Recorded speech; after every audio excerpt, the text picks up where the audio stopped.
এই প্রশ্নটা অনেকের মাথায় আসে, সূর্য কি হঠাৎ বিস্ফোরিত হতে পারে?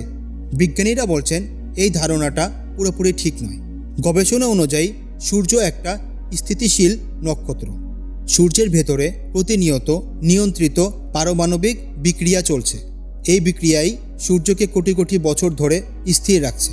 বিজ্ঞানীদের মতে সূর্য হঠাৎ বিস্ফোরিত হবে না, তবে সূর্যের পৃষ্ঠে কখনো কখনো শক্তিশালী বিস্ফোরণ দেখা যায়। এগুলোকে বলা হয় সোলার ফ্লারি। এই ফ্লারি সরাসরি সূর্য ধ্বংস করে না, কিন্তু প্রযুক্তিতে প্রভাব ফেলতে পারে। গবেষণা বলছে বড় সোলার ফ্লারি হলে স্যাটেলাইট আর বিদ্যুৎ ব্যবস্থায় সমস্যা হতে পারে। এই কারণেই বিজ্ঞানীরা সূর্যকে নিয়মিত পর্যবেক্ষণ করেন। নাসা এর মতো সংস্থাগুলো সূর্যের আচরণ সবসময় নজরে রাখেন, কারণ সূর্যের পরিবর্তন আমাদের দৈনন্দিন জীবনের উপরেও প্রভাব ফেলতে পারে। সূর্য ভয় নয়, সূর্য শক্তির উৎস, আর এই শক্তিকে বোঝাই মহাকাশ বিজ্ঞানের বড় চ্যালেঞ্জ। প্রযুক্তি আর মহাকাশ কীভাবে আমাদের জীবন চালায় তা জানতে মির্জা এক্স রিসার্চ ইউটিউব চ্যানেলটি সাবস্ক্রাইব করুন এবং আমাদের সাথে থাকুন।